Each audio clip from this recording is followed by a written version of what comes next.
Yeah, certainly, and good afternoon, everybody. Listen, I'm as thrilled as everybody to find out that there was no widespread integrity issues, no widespread racial profiling or attempts to cover up racial profiling by our state police. That's a narrative that was pushed out of this building 7 months ago in the media, and that narrative has been debunked today. Do you have concerns about the issues raised in this? Yes, I do. I have the same concerns that I had when this came out. Here's the issue. We are asking police officers to be data recorders. That is not their job. We give them no ongoing training in what this data reporting actually means on the back end. It should come as no surprise that our troopers only were focused on the fact that these numbers were used to show their efforts out on the road and show their work habits, etc. They aren't engaged in the aftermath and what these numbers are used for. But I think that that's something that if we want to talk about changes, that's what we need to do. If we're going to be that reliant on these numbers and we're going to hold these men and women this strictly to the accuracy of it, then we need to have regular ongoing training. For example, Ken Barone has shared with me the training that he relies on as far as reporting. And I happen to know of several police departments that are reporting it exactly opposite of that because that's the way that they thought it was to be done. That's what needs to be clarified. And I'm glad that that's become the narrative today, Susan, because now it has become the narrative that there's a system problem with this data reporting. Because for 8 months, that hasn't been the narrative. The narrative has been we have widespread racial profiling in our state police, and they are doing things, and they are lying and falsifying documents.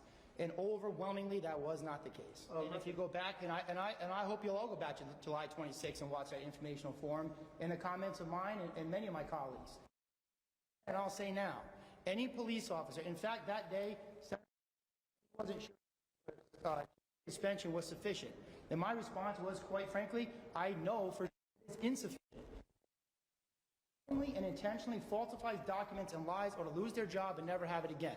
So do I think that the state police failed back in 2018 when they uncovered this and didn't take more direct action? Yes, I do. I said that then. I say that today.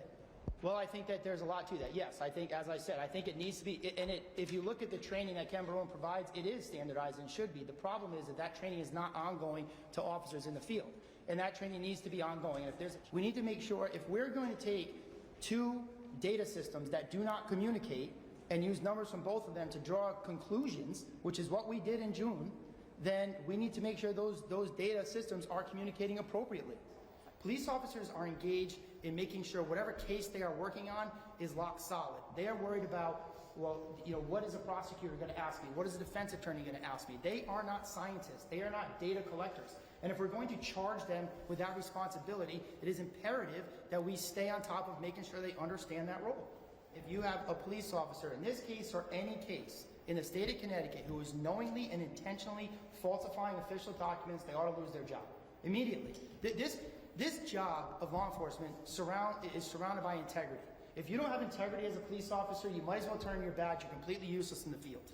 And that has been my statement for the last almost 2 years that I've been a police officer. It's been my statement as the ranking member of the Public Safety and Security Committee. It's been my statement as a legislator, long before this report came out and since this report came out. I make no bones about it.